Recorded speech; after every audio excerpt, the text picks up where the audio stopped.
Marcus sat in the corner of the big room at the community center. He was 8 years old and could not see anything. He had been born blind. But Marcus did not feel sad about this. He was used to it. The room was full of noise.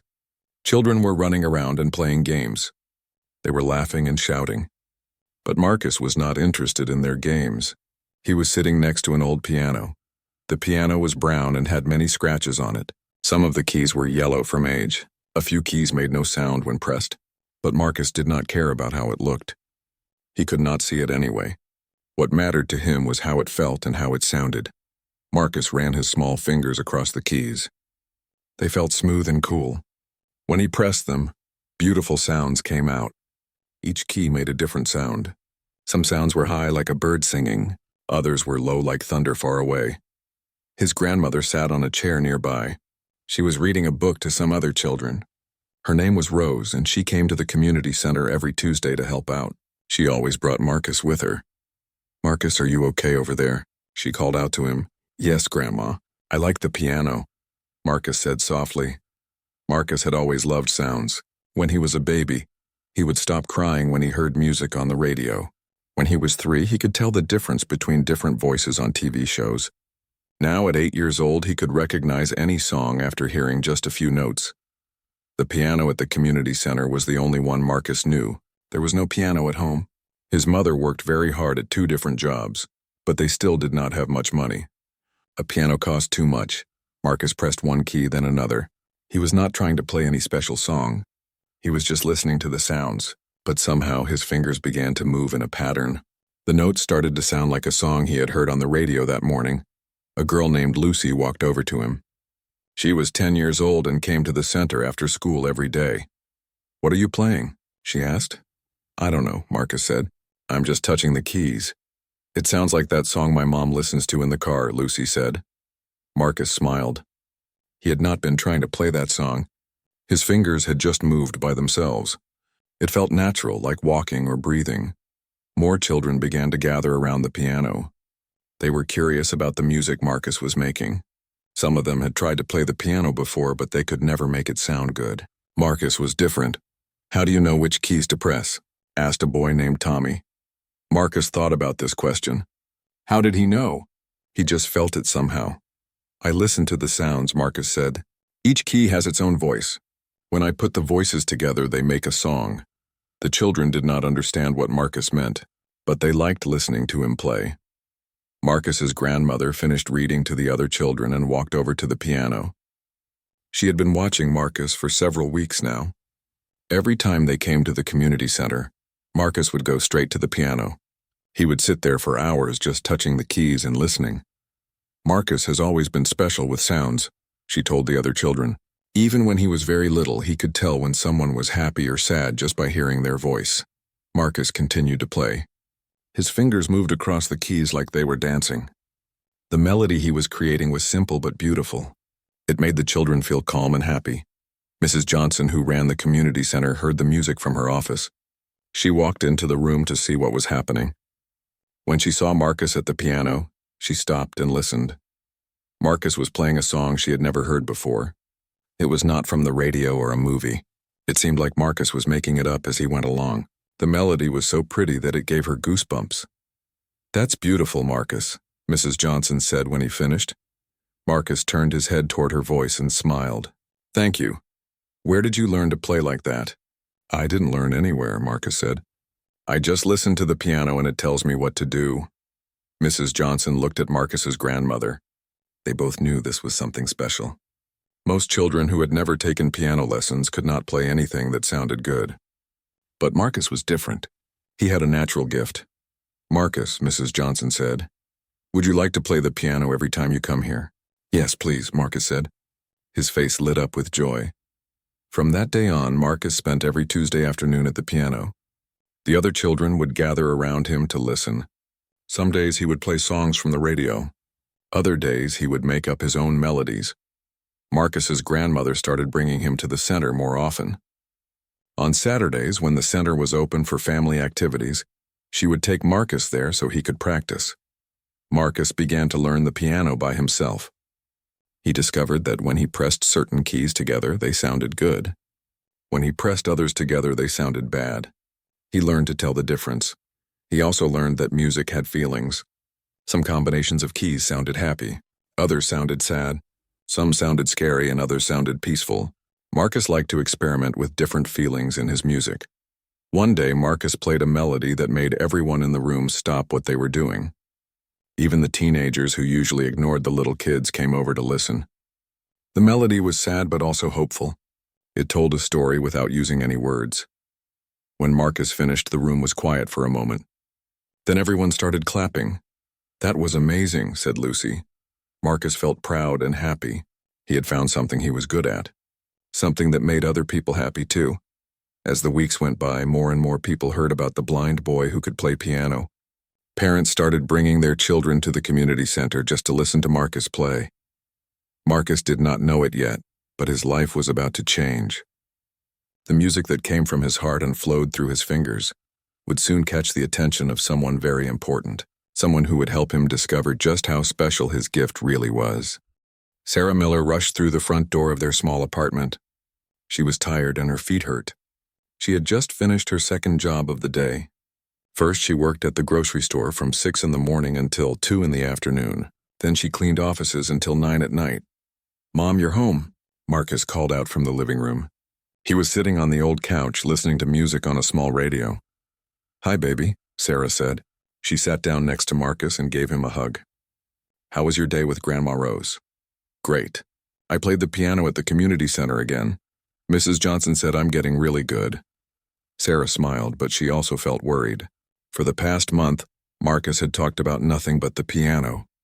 Every day he asked the same question, and every day she had to give him the same answer.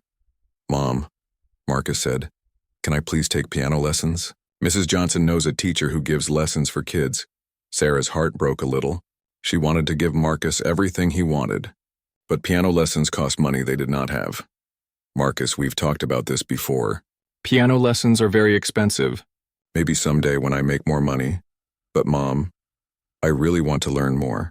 I can play songs, but I know there's more I don't understand." Sarah looked at her son. Even though he could not see, his eyes were bright with hope. She knew he was special. Everyone who heard him play said so. But being special did not change the fact that they were poor. "I'm sorry, honey. I wish I could afford lessons for you. But right now we need the money for food and rent." Marcus's shoulders dropped. He had hoped that maybe this time his mother would say yes. But he understood. He knew his mother worked very hard, and he had heard her crying at night when she thought he was asleep. She cried because the bills were too high and her paychecks were too small. "It's okay, Mom," Marcus said. "I can keep learning by myself." The next day, Marcus asked his grandmother to take him to the library. He had an idea. "What do you want to do at the library?" Rose asked as they walked down the street. "I want to find books about music and piano. Maybe they can teach me what I need to know." Rose smiled. She was proud of her grandson. Many children would have given up after being told no, but Marcus was determined to find another way. At the library, Marcus asked the librarian to help him find books about piano and music. The librarian, Ms. Chen, was happy to help. "We have many books about music," she said, "but most of them are not in Braille." "That's okay," Marcus said. "My grandma can read them to me." Ms. Chen showed them to the music section. There were books about famous musicians, books about how to read music, and books about music theory. Rose picked up a book called Basic Piano for Beginners. She opened it and started reading to Marcus. "The piano has 88 keys," she read. 52 are white keys and 36 are black keys. Marcus already knew this from touching the piano at the community center. But he listened carefully as his grandmother continued reading. The book explained about musical notes and scales. It talked about timing and rhythm. Marcus tried to remember everything. When they got home, he wrote down what he remembered in Braille. Every week, Marcus and his grandmother went to the library. They borrowed different music books. Rose would read them to Marcus, and he would practice what he learned at the community center. Marcus learned that music was written down using symbols called notes. He could not see these symbols, but he could understand the ideas behind them. He learned that there were patterns in music like recipes for cooking. At the community center, Marcus began to experiment with what he was learning. He discovered scales, which were like musical alphabets. He learned about chords, which were groups of notes played together. Mrs. Johnson noticed that Marcus's playing was getting more complex. His melodies were becoming more interesting and his timing was getting better. "Marcus, you're improving so much," she said one day. "Are you taking lessons somewhere?" "No," Marcus said. "But my grandma reads me books about music from the library. I practice what I learn here on the piano." Mrs. Johnson was amazed. Most children needed a teacher to show them how to put their hands on the keys. Marcus was teaching himself everything. But learning from books was hard. Sometimes Marcus did not understand what the books were trying to explain. He could not see pictures that showed hand positions. He had to figure everything out by experimenting. Some days Marcus felt frustrated. He would try to play something new, but his fingers would not do what he wanted them to do. Other kids at the community center could run and jump and play sports. Marcus felt like music was the only thing he could do really well. He did not want to give up. Sarah noticed that Marcus was spending more and more time at the community center. When she picked him up after work, he was always at the piano. His grandmother told her that Marcus was working very hard to teach himself. One evening, Sarah sat down with Marcus after dinner. "Marcus, I've been thinking about the piano lessons," she said. Marcus looked up hopefully. "I still can't afford to pay for lessons, but maybe we can find another way." "What do you mean?" "Maybe someone would be willing to teach you for free, or maybe you could do some work in exchange for lessons." Marcus felt excited. He had not thought about trading work for lessons. "What kind of work could I do?" he asked. Sarah thought about this. Marcus was only 8 years old and he was blind. There were not many jobs he could do, but he was smart and responsible. "Maybe you could help clean up after lessons, or maybe you could help other students who are just starting to learn." The next day, Sarah called the piano teacher that Mrs. Johnson had mentioned. Her name was Ms. Rodriguez. Sarah explained their situation. "I understand you want piano lessons for your son," Ms. Rodriguez said, "but I'm afraid I charge $50 per lesson. That's my standard rate." "I know it's a lot to ask," Sarah said, "but would you consider letting Marcus work for his lessons? He's very responsible for his age." Ms. Rodriguez was quiet for a moment. "I don't usually do that," she said. "Can your son really play piano?" "Yes, he's been teaching himself. Everyone says he has natural talent. Well, I suppose I could listen to him play. If he's as good as you say, maybe we can work something out." Sarah felt hopeful for the first time in weeks. She told Marcus about the conversation. "Really?" Marcus said. "She might teach me. She wants to hear you play first. We'll take you to her studio this weekend." Marcus spent the rest of the week practicing extra hard at the community center. He wanted to play his best for Ms. Rodriguez. This might be his only chance to get real piano lessons. Saturday came, and Sarah took Marcus to Ms. Rodriguez's music studio.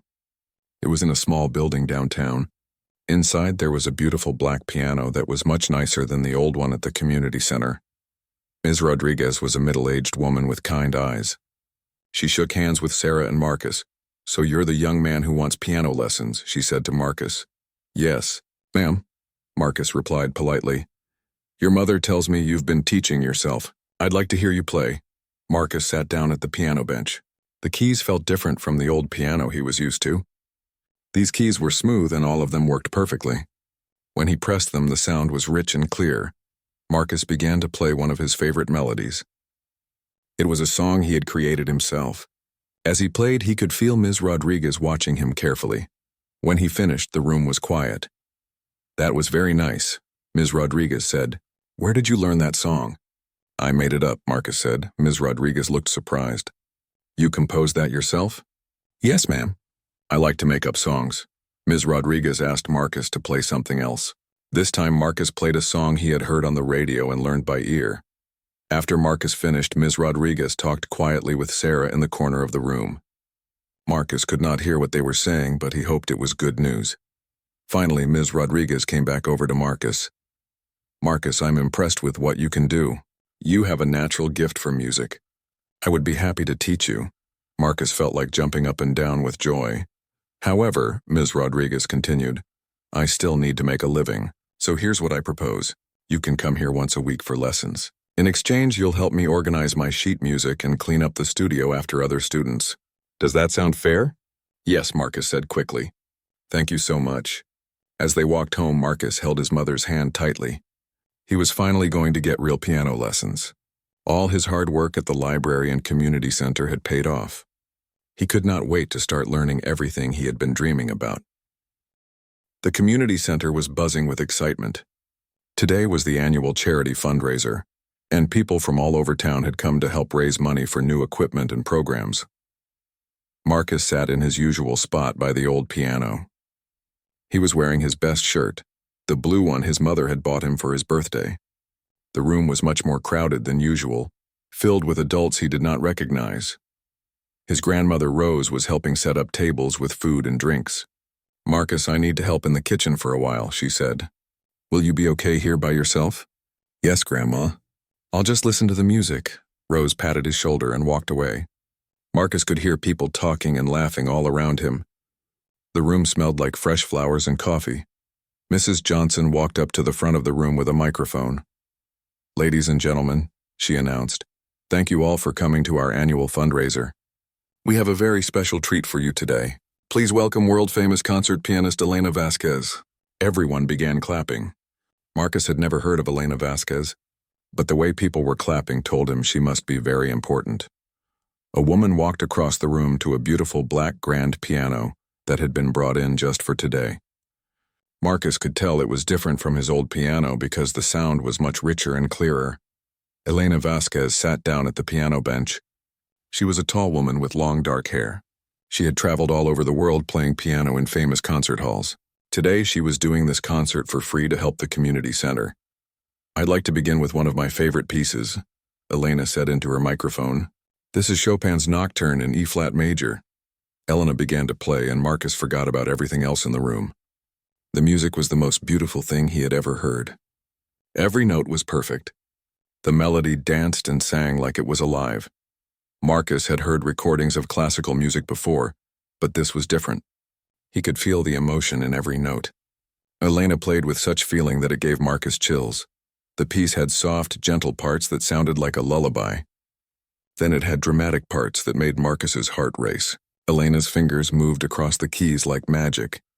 As Elena played, Marcus found himself memorizing every note. He had always been good at remembering music, but this time he was paying extra careful attention.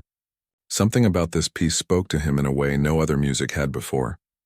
When Elena finished, everyone in the room stood up and clapped loudly. Marcus clapped too, even though he wanted to hear more. "That was incredible," he whispered to himself. Elena played 2 more pieces, both just as beautiful as the first. Marcus listened to every single note. By the time she was finished, he had memorized all 3 songs perfectly. "Thank you so much," Elena said into the microphone. "You've been a wonderful audience." People began to crowd around Elena to talk to her and get autographs. Marcus stayed in his seat, still thinking about the beautiful music he had just heard. After about 10 minutes, the crowd around Elena thinned out. She walked over to the piano to practice a little more before the second part of the program started. Marcus was sitting close enough to hear her practicing. She was working on a difficult section of one of the pieces, playing it over and over to get it just right. When Elena took a break from practicing, Marcus gathered his courage and walked over to her. "Excuse me," he said politely. Elena looked down at him. "Hello there. Did you enjoy the concert?" "Yes, ma'am. It was the most beautiful music I've ever heard. Especially the first song." Elena smiled. "Thank you. That's very kind of you to say." Marcus hesitated for a moment, then asked, "Would it be okay if I tried to play something on your piano?" Elena looked surprised. "You play piano?" "A little bit," Marcus said modestly. Elena glanced around the room. Most people were busy eating and talking. "I suppose it would be all right. But please be very careful. This is a very expensive instrument." "I will be," Marcus promised. Marcus sat down at the grand piano bench. The piano was much bigger than his old upright piano. The keys felt smooth and perfect under his fingers. Marcus began to play the first piece Elena had performed, Chopin's Nocturne in E-flat major. He had only heard it once, but he remembered every note. As Marcus played, Elena's mouth dropped open in shock. This 8-year-old boy was playing one of the most difficult pieces in classical music, and he was playing it almost perfectly. The melody flowed from Marcus's fingers like water. Even though he had never seen the sheet music, even though he had only heard the piece once, he was reproducing it note for note. People in the room began to notice. Conversation stopped as the beautiful music filled the air. Soon a crowd had gathered around the piano, just as they had gathered around Elena earlier. Marcus was lost in the music. He could feel every emotion Chopin had put into the piece. The gentle parts made him think of peaceful nights. The dramatic parts made him think of storms and adventures. When Marcus finished, the room was completely silent. Nobody moved. Nobody spoke. They could not believe what they had just heard. Elena stared at Marcus in amazement. In all her years of playing piano, she had never seen anything like this. Professional musicians studied for years to learn pieces like this one. Marcus had learned it perfectly in just one listening. Finally, someone in the crowd began to clap. Then everyone was clapping and cheering. "How did you do that?" Elena asked Marcus. "I listened very carefully when you played it," Marcus said simply. "I remember all the notes." Elena knelt down so she was at Marcus's eye level. For the first time, she noticed that his eyes did not focus on her face the way most people's eyes did. "Marcus," she said gently, "are you blind?" "Yes, ma'am. I was born that way." Elena felt goosebumps on her arms. This blind 8-year-old boy had just played a masterpiece after hearing it only once. She had been playing piano since she was 4 years old. She had studied at the best music schools in the world, but she had never met anyone with natural talent like this. "Marcus, that was incredible," she said.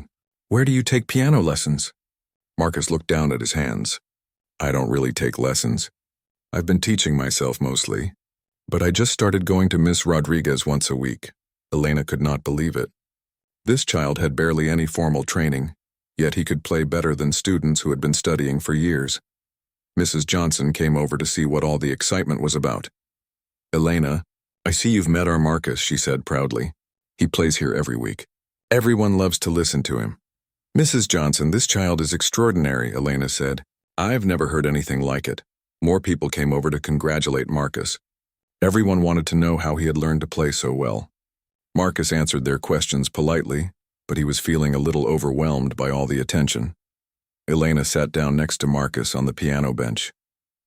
"Marcus, would you mind if I asked you to play something else?" "What would you like me to play?" Elena thought for a moment. She wanted to test Marcus's abilities further. "Do you know any other classical pieces?" Marcus shook his head. "Not really.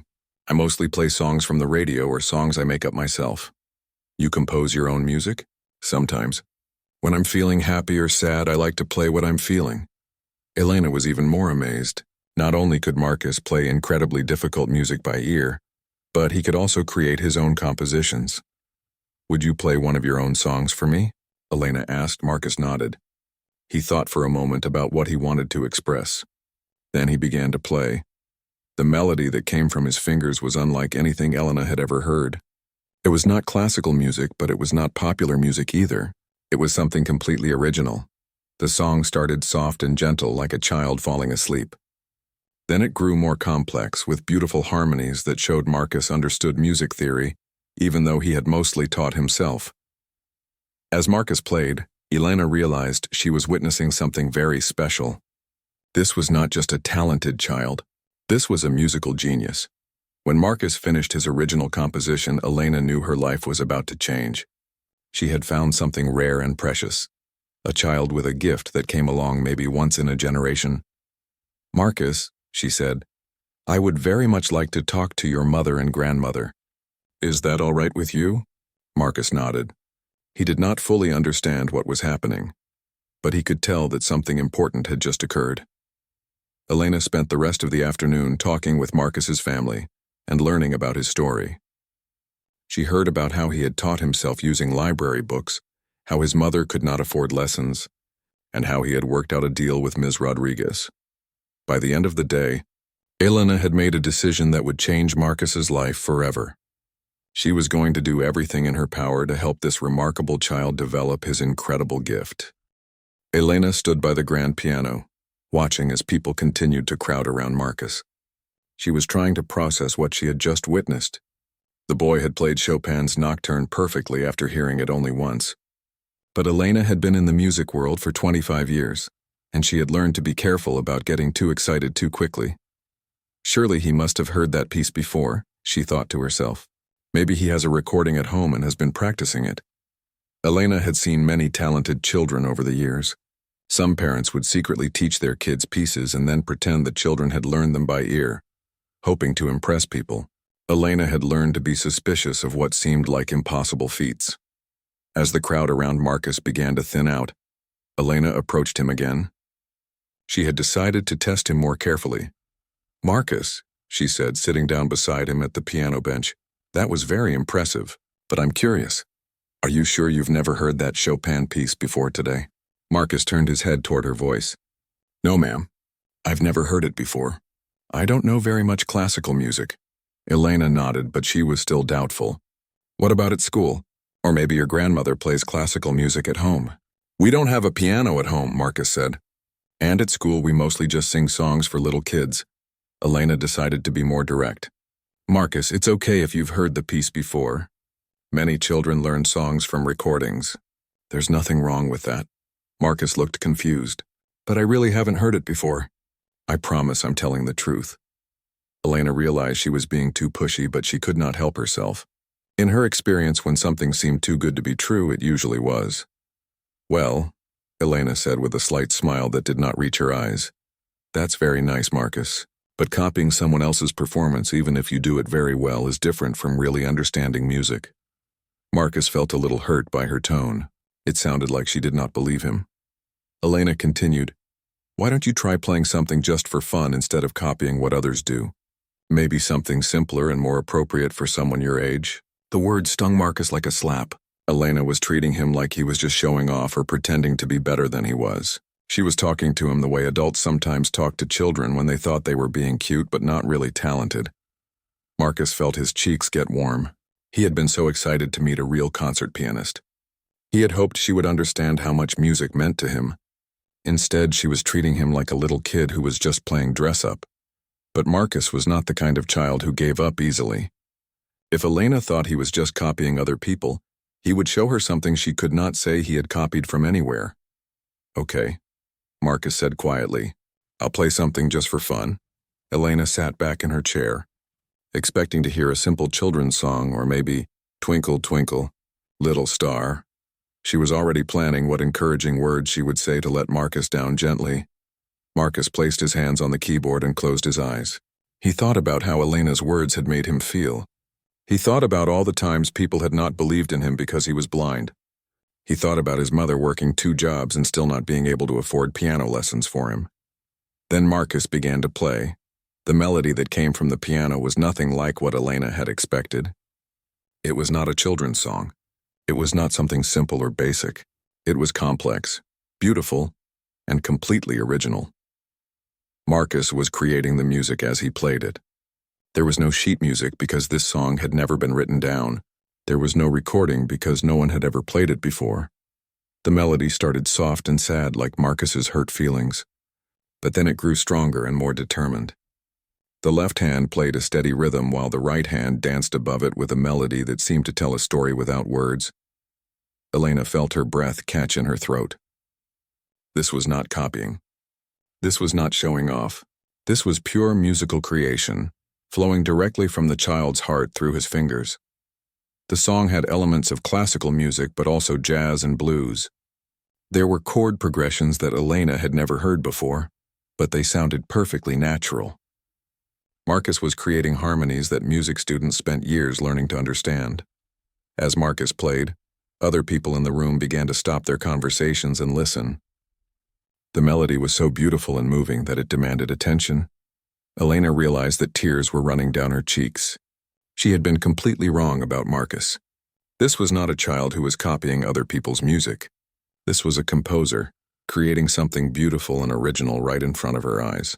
The song went through different moods and feelings. Sometimes it sounded hopeful, like sunshine breaking through clouds. Sometimes it sounded mysterious, like a secret being whispered. But always it sounded like the truth of what Marcus was feeling. Marcus played for about 5 minutes, letting the music say everything he could not put into words. When he finally finished, his hands rested gently on the keys, and the room was completely silent. Elena wiped the tears from her cheeks and tried to find her voice. "Marcus," she whispered. "I owe you an apology." Marcus turned toward her, but he did not say anything. I was wrong to doubt you, Elena continued. What you just played was incredible. I've never heard anything like it. Elena looked around the room. Everyone was staring at Marcus with amazement. Some people had tears in their eyes just like Elena. Where did that song come from? Elena asked. From inside me, Marcus said simply. I was thinking about how your words made me feel, and then I just played what I was thinking. Elena felt ashamed of herself. She had let her experience with fake prodigies and pushy parents make her cynical. She had almost missed recognizing real genius because she had been looking for tricks and deception instead of authentic talent. Marcus, what you just did is called improvisation. It's one of the most difficult skills in music. Many professional musicians can't do what you just did. Marcus did not fully understand what Elena was telling him, but he could hear that her voice had changed.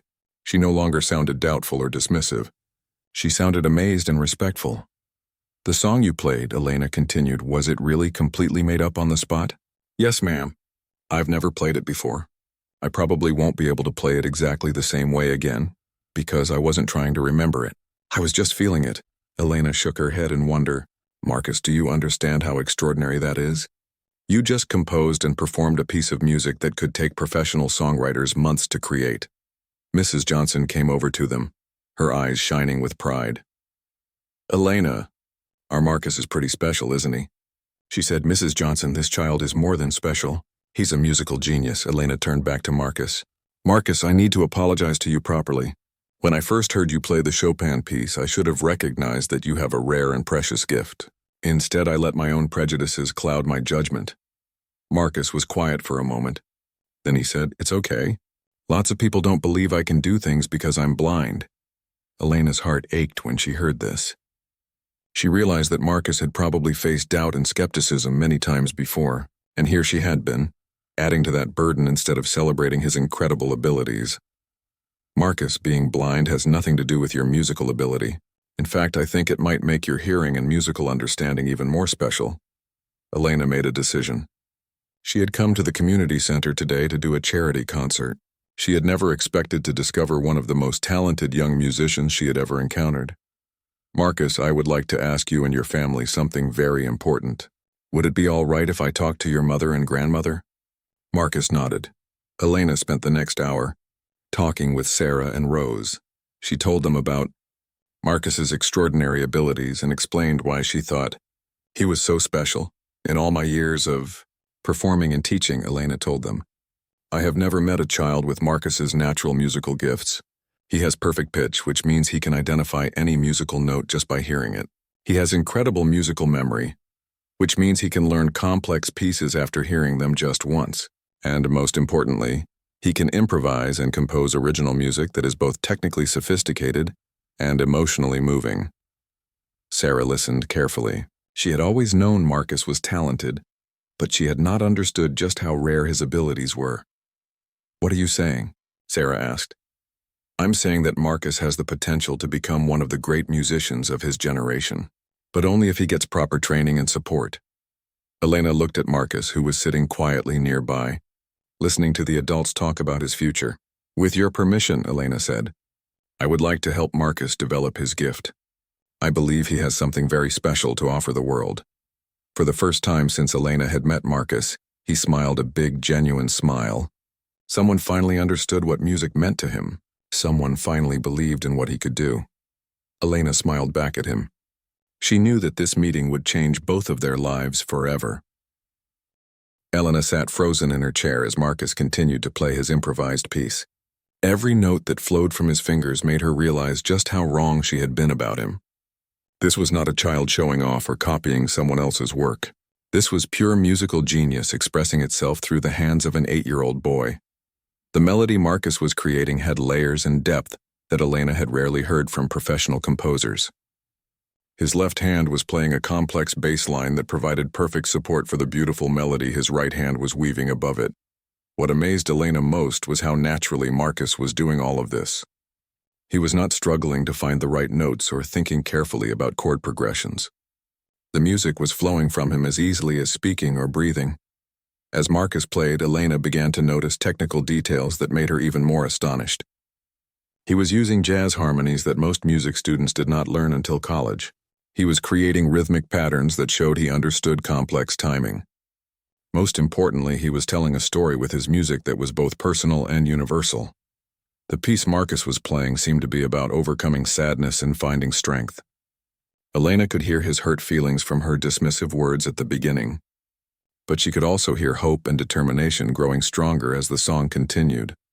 Other people in the room had stopped talking and were gathering around the piano again. Elena noticed that several adults had tears in their eyes. A few teenagers who had been playing games in the corner were now standing quietly, listening with amazement. Marcus's grandmother, Rose, stood nearby, her hand covering her heart. She had always known her grandson was special, but seeing how his music affected complete strangers made her realize just how gifted he truly was. Sarah, Marcus's mother, was recording the performance on her old cell phone. Her hands were shaking slightly because she was trying not to cry. She had worked so hard to give Marcus everything she could, but she had never been able to give him proper music lessons. Now she was watching her son create something beautiful and complex, without any formal training at all. The song Marcus was playing went through several different sections. Sometimes it sounded like classical music with sophisticated harmonies and elegant melodies. Other times it had the soulful feeling of blues music. There were moments when it sounded almost like jazz, with unexpected chord changes that somehow fit perfectly. Elena realized that Marcus was unconsciously combining different musical styles he had heard throughout his life. Radio songs, classical recordings, jazz music, even church hymns. All of these influences were blending together in his mind to create something completely new and original. What made this even more remarkable was that Marcus had no formal music theory training. He did not know the names of the chords he was playing, or the technical terms for what he was doing. He was creating complex music purely by instinct and feeling. As the piece began to build toward its climax, Marcus's playing became more confident and powerful.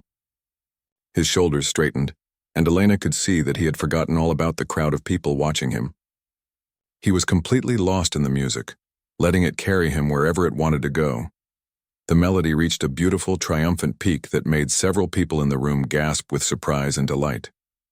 Then Marcus brought the volume down gradually, creating a peaceful, gentle ending that left everyone feeling satisfied and moved. When Marcus finally lifted his hands from the keys, the silence in the room was profound. Nobody moved or spoke for several long seconds. Everyone was still absorbing what they had just experienced. Finally, Elena found her voice. "My God," she whispered. Then someone in the back of the room started clapping slowly. Others joined in, and within moments the entire room was filled with enthusiastic applause. Some people were whistling and cheering. Marcus turned toward Elena with a shy smile. "Was that better?" he asked. Elena laughed, but it was a laugh mixed with amazement and emotion. "Marcus, that was not just better. That was extraordinary." She stood up and began clapping with the rest of the audience. "Everyone!" she called out, raising her voice so the whole room could hear her. "What we just witnessed was truly special. This young man has just improvised a piece of music that many professional composers would be proud to claim as their own work." The applause grew even louder. Elena held up her hand to quiet the crowd. "Marcus," she said, turning back to him, "I need to apologize to you in front of everyone here. When you first played the Chopin piece, I doubted your abilities. I was wrong to do that, and I'm sorry." Marcus nodded, accepting her apology graciously. Elena continued speaking to the crowd. "As a professional musician, I can tell you that what Marcus just did requires several different advanced skills. First, he has perfect pitch, which means he can identify any musical note just by hearing it. Second, he has exceptional musical memory, which allowed him to learn a complex classical piece after hearing it only once. Third, and most remarkably, he can improvise original compositions that are both technically sophisticated and emotionally moving." Mrs. Johnson stepped forward. "Elena, are you saying that Marcus is one gifted?" "Mrs. Johnson, I'm saying that Marcus has the kind of musical talent that appears maybe once in a generation. In my 25 years of professional music, I have never encountered a child with abilities like his." Elena knelt down so she was at Marcus's eye level. "Marcus, do you understand what I'm telling you? You have a very special gift." Marcus was quiet for a moment, thinking, "Does this mean I could become a real musician someday?" Elena's eyes filled with tears again. "Marcus, you already are a real musician.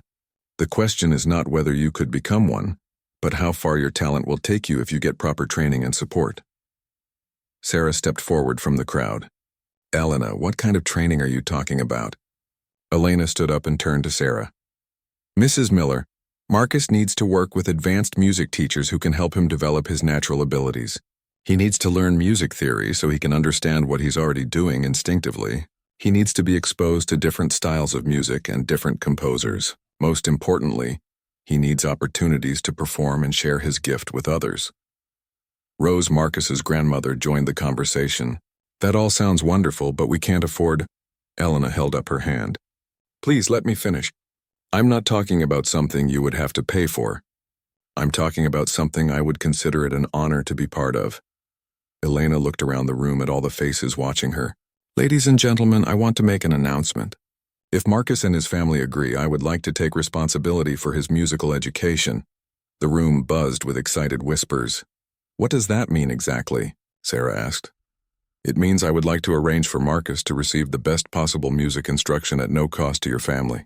I have connections with excellent teachers and music programs. More than that, I would like to personally mentor Marcus and help guide his development as a musician. Elena turned back to Marcus. Marcus, how would you feel about working with me and learning more about music? Marcus's face lit up with the biggest smile anyone had ever seen him wear. I would like that very much, he said. Elena felt a warmth in her heart that she had not experienced in years. As a professional performer, she had become focused on her own career and achievements. But meeting Marcus reminded her why she had fallen in love with music in the first place. There's something else I want to say, Elena announced to the room. Marcus, when you played your improvised piece just now, you showed me something I had almost forgotten. You reminded me that music is not just about technique or showing how skilled you are. Music is about expressing what's in your heart and connecting with other people through that expression. Elena paused, looking around at all the moved faces in the crowd. Today, this young man taught me something important about what it means to be a true musician, and I want to help him develop that gift so he can continue to share it with the world. The crowd erupted in applause again. Marcus sat at the piano bench, still hardly believing what was happening. For the first time in his life, someone truly understood his passion for music and wanted to help him pursue it. Elena shook hands with Sarah and Rose, beginning to make plans for Marcus's future. As she talked with his family, Elena kept glancing over at Marcus, who was quietly playing gentle melodies on the piano. She knew that this day would mark the beginning of an incredible journey for both of them. Marcus would learn and grow as a musician, but Elena suspected that she would learn just as much from him about the pure joy and power of music. 3 days after the charity concert, Elena arrived at Marcus's small apartment carrying 2 large bags and wearing a big smile. She had spent the past few days making phone calls, arranging schedules, and planning Marcus's musical education. Hello, Mrs. Miller, Elena said when Sarah opened the door. I hope you don't mind me coming by. I brought some things for Marcus. Sarah welcomed Elena into their modest living room. The apartment was small but clean and comfortable. Marcus was sitting on the couch listening to music on the radio as he usually did after school. Marcus, Elena called out cheerfully. I have some surprises for you. Marcus jumped up from the couch, his face bright with excitement. Elena, what kind of surprises? Elena set her bags down and opened the first one. Well, first I brought you something to help with your music learning at home. She pulled out a small electronic keyboard. Not a full piano, but something Marcus could use to practice when he was not at the community center. It's not as good as a real piano, Elena explained, but it will let you practice anytime you want. It has weighted keys that feel almost like a real piano, and you can use headphones so you won't disturb your neighbors. Marcus ran his fingers across the keys, and his smile grew even bigger. This is wonderful. Thank you so much. There's more, Elena said, opening her second bag. I brought you some books about music theory, and I also brought these. She pulled out several CDs of classical music, jazz recordings, and other types of music. These will help you learn about different styles of music and different composers. Your grandmother can help you listen to them and talk about what you hear. Rose, who had been watching from the kitchen doorway, came over to examine the CDs. This is very generous of you, Elena. Elena waved her hand. It's nothing compared to what Marcus is going to give back to the world through his music. Elena sat down next to Marcus on the couch. Marcus, I also want to tell you about the arrangements I've made for your music education. Marcus listened carefully as Elena explained her plans. First, I talked to Ms. Rodriguez, your current teacher. She's a lovely woman and she's been very helpful to you, but I think you're ready for more advanced instruction. I've arranged for you to start working with my friend Professor Williams at the university. Sarah looked concerned. The university? But Marcus is only 8 years old. Elena smiled. Professor Williams has experience working with gifted young musicians. He won't treat Marcus like a college student, but he will be able to challenge him appropriately and help him grow. Elena continued explaining. You'll still go to regular school, of course, but 3 days a week after school, Professor Williams will work with you on technique, music theory, and composition. What's composition? Marcus asked. Remember that beautiful song you made up at the community center? That's called composition, creating original music. Professor Williams will help you learn how to write down your ideas and develop them into complete pieces. Marcus was getting more excited by the minute. Will I still be able to play at the community center? Of course. Mrs. Johnson and I have talked about that. She wants you to continue coming there because you bring so much joy to everyone, and it's good for you to share your music with different audiences. Elena turned to Sarah. Mrs. Miller, I also want to arrange for Marcus to attend some concerts and musical performances around the city. Hearing live professional music will be very educational for him. Sarah still looked worried. This all sounds wonderful, but I don't see how we can afford. Please don't worry about money, Elena interrupted gently. Professor Williams is doing this because he's excited to work with someone as talented as Marcus. The concert tickets will be my gift. I consider this an investment in Marcus's future, and in the future of music.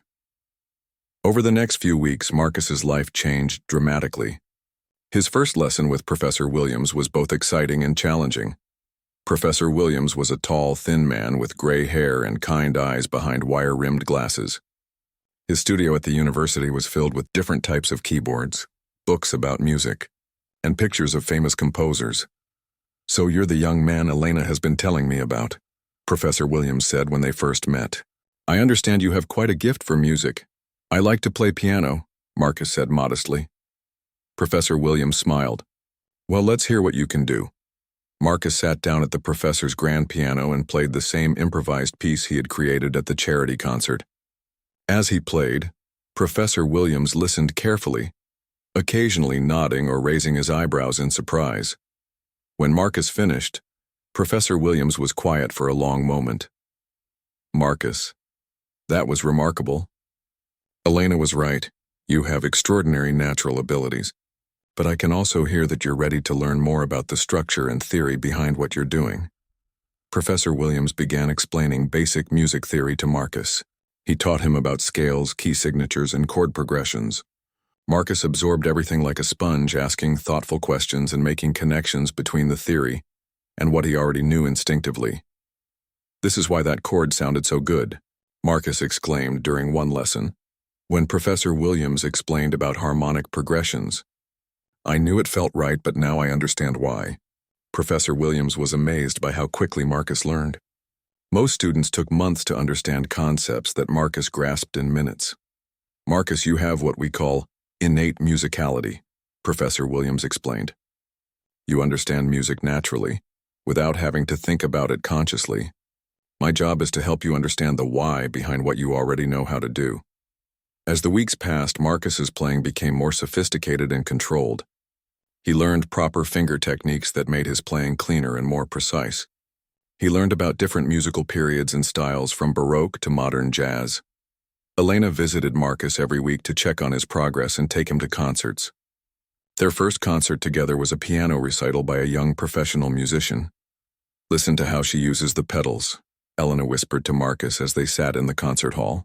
Hear how it makes the notes blend together smoothly? Marcus nodded, absorbing every detail of the performance. After the concert, Elena introduced him to the pianist.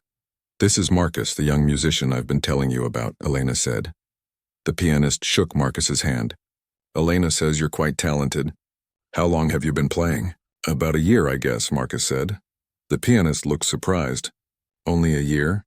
Elena told me you played Chopin beautifully. Marcus has a gift for learning music by ear, Elena explained proudly. As they walked home from the concert, Marcus was full of questions. Elena, why did she play that slow part so quietly? What did you think when you heard it played that way? Marcus thought about it. It made me feel peaceful, like I was floating. Exactly. She was using dynamics, loudness, and softness to create a mood and feeling. That's something you can work on in your own playing. Elena was constantly amazed by how much Marcus absorbed from every musical experience. He would come to his next lesson with Professor Williams full of new ideas and questions, based on what he had heard at concerts. Professor Williams began teaching Marcus how to write down his musical ideas using Braille music notation. Marcus learned that there was a special system for blind musicians to read and write music. This way, you can save your compositions and share them with other musicians, Professor Williams explained. Marcus was excited to learn that his improvised pieces could be preserved and played by others. He began writing down some of his favorite melodies and working on developing them into complete compositions.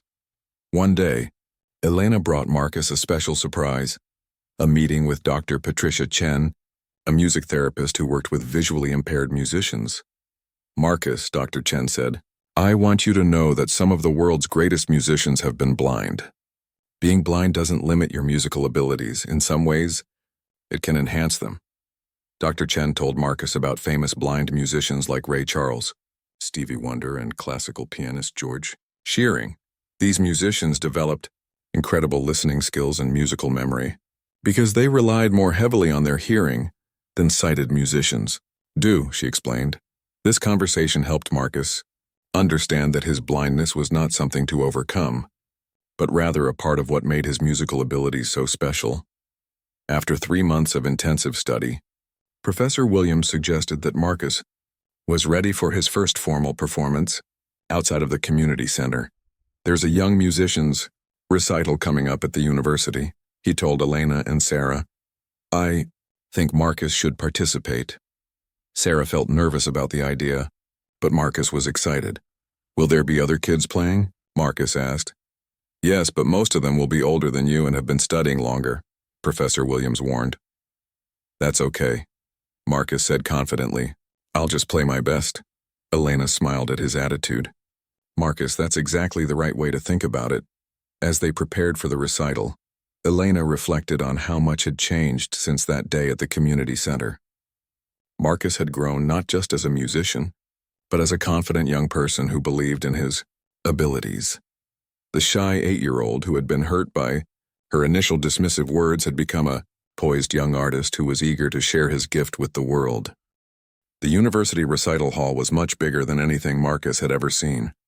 Elena guided him through the empty auditorium 3 days before his performance, helping him get familiar with the space. The piano is right here in the center of the stage, Elena said, placing Marcus's hand on the smooth bench. There will be about 300 people in the audience, but don't let that worry you. 300 people. Marcus had never played for more than 50 people at the community center. His stomach suddenly felt nervous. Elena, what if I make mistakes? Marcus asked quietly. Elena knelt down beside him. Marcus, every musician makes mistakes sometimes. What matters is how you handle them and keep going. But I don't think you need to worry about that. You're well prepared. For the past 2 weeks, Marcus had been working extra hard with Professor Williams to prepare 2 pieces for the recital. The first was Bach's Invention No. 1 in C major, a classical piece that would show his technical skills. The second was his own composition, the same improvised piece he had played at the charity concert, but now fully developed and written down in Braille music notation. Let's run through your pieces one more time, Elena suggested. Marcus sat at the recital hall piano and began playing the Bach piece. His fingers moved cleanly and precisely through the complex patterns. Professor Williams had taught him to play it with perfect timing and clear articulation. But as Marcus played, he made a small mistake in the middle section. His left hand hit a wrong note. Oh no, Marcus said, stopping abruptly. It's okay, Elena said calmly. Try again, and if you make a mistake, just keep going. Don't stop. Marcus started over, but now he was thinking too much about not making mistakes. When he got to the same section, he hesitated and made a different mistake. I can't do this, Marcus said, his voice shaking. What if I mess up in front of all those people? Elena sat down on the bench next to Marcus. Marcus, you've played this piece perfectly dozens of times in lessons. You know it very well. But this feels different. Everything feels harder when I think about people watching me. Elena understood what Marcus was going through. She remembered her own first big performance when she was 12 years old. The fear and pressure had been overwhelming. "Marcus, can I tell you something about my first important concert?" Marcus nodded. "I was 12 and I was supposed to play a Mozart concerto with the youth symphony. I had practiced for months and knew the piece perfectly. But the night before the performance, I couldn't sleep. I kept imagining all the ways I might mess up." Elena continued. "The next day I was so nervous that my hands were shaking. When I sat down at the piano, I made mistakes in places where I had never made mistakes before." "What did you do?" "I learned something important that day. The mistakes weren't happening because I didn't know the music well enough. They were happening because I was so focused on being perfect that I forgot to just play the music." Marcus listened carefully. "The next time I performed, I tried a different approach. Instead of thinking about all the people watching me, I focused on the music itself. I thought about the story the music was telling and the emotions I wanted to express." "Did it work?" "It worked much better. I still made a few small mistakes, but I didn't let them stop me. And the audience loved the performance because they could feel that I was truly connected to the music." Over the next 2 days, Elena and Professor Williams worked with Marcus on managing his performance anxiety. They taught him breathing exercises to help him stay calm. They practiced his pieces over and over until they became automatic. Most importantly, they talked about why Marcus loved music in the first place. "Marcus, remember when you first started playing at the community center?" Professor Williams asked. "What did you love about it?" "I loved how the music made me feel," Marcus said. "And I loved how it made other people feel happy. That's still what matters most.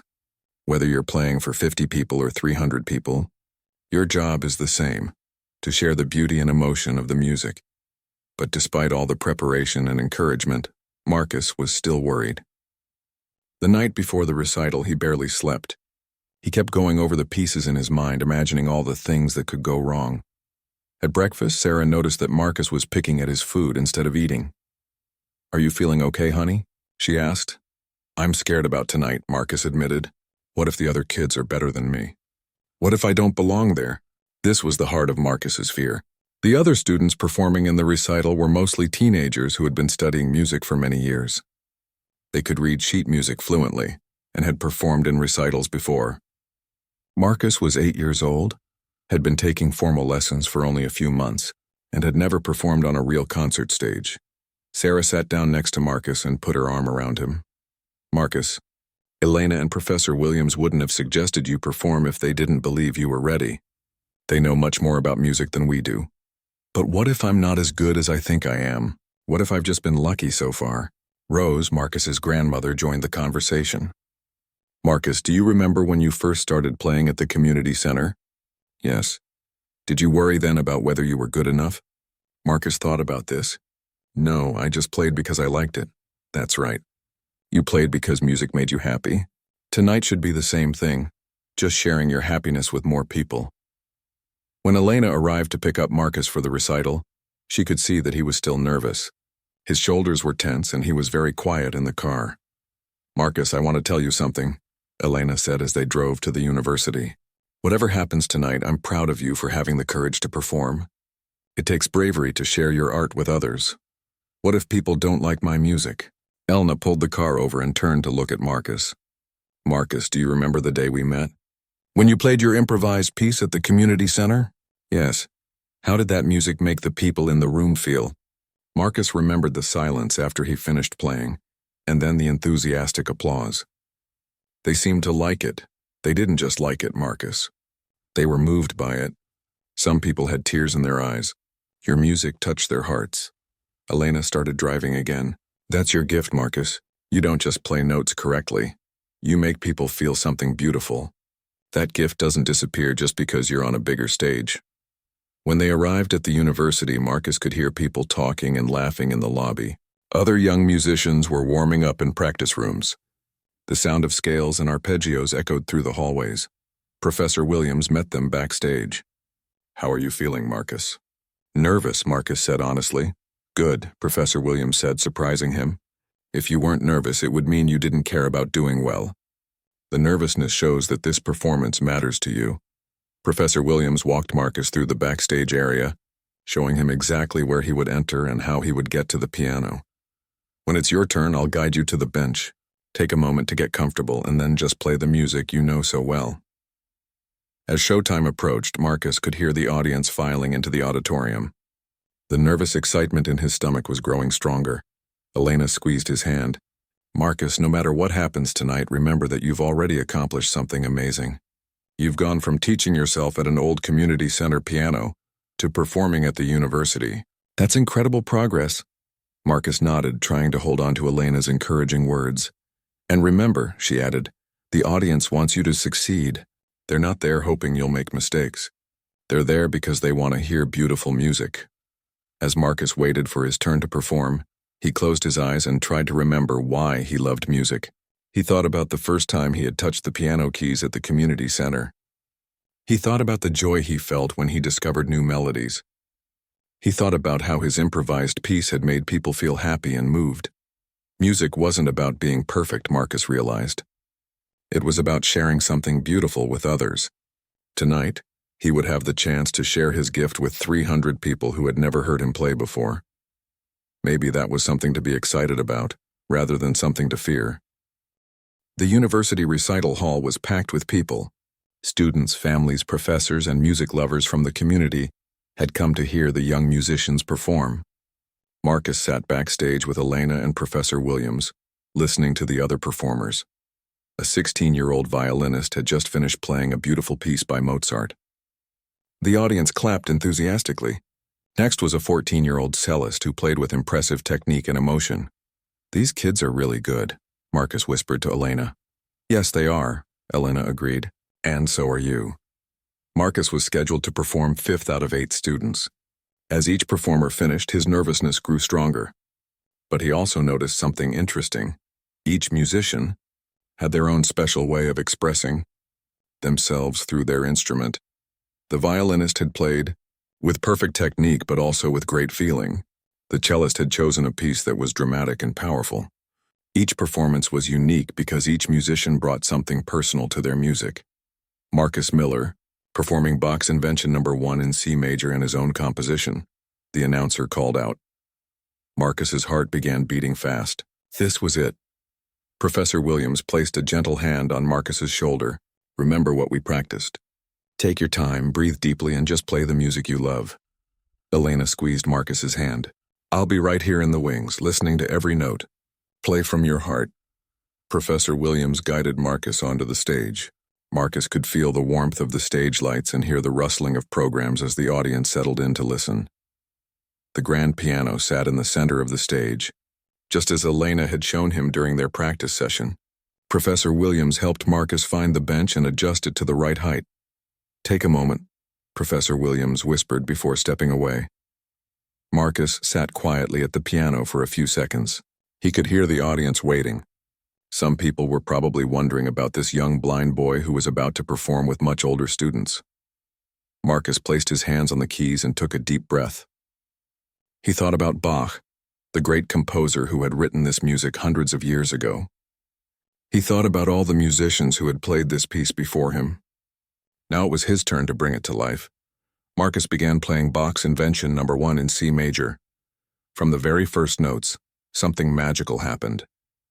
All of Marcus's nervousness disappeared. The familiar melody flowed from his fingers with confidence and precision. His months of practice with Professor Williams had prepared him well. The Bach piece was technically demanding, with 2 independent melodic lines that weaved together in complex patterns. Marcus's left and right hands moved with perfect coordination, each voice clear and distinct. But Marcus wasn't just playing the notes correctly. He was telling Bach's musical story with expression and feeling. He brought out the playful character of the piece, making the musical conversation between the 2 hands sound like a delightful dance. The audience listened in amazement. They had expected competent playing from this young musician, but what they were hearing was much more than that. Marcus was playing with the maturity and musical understanding of someone much older. When Marcus finished the Bach piece, the audience burst into applause. But Marcus barely heard it. He was already thinking about his second piece, his own composition. This was the music that had started everything. The improvised piece he had played at the community center, the piece that had convinced Elena of his talent, was now fully developed into a complete composition. Marcus had worked with Professor Williams to expand and refine the original melody. They had added new sections and created a more sophisticated structure, but at its heart it was still the same honest, emotional music that had flowed from Marcus's heart that day when Elena had challenged him to play just for fun. As Marcus began his composition, the audience immediately sensed that this piece was different. This wasn't classical music by a famous composer. This was something original and personal. The piece began with the same gentle, melancholy melody that Marcus had improvised months ago. But now it was supported by a more complex harmonic structure that Professor Williams had helped him develop.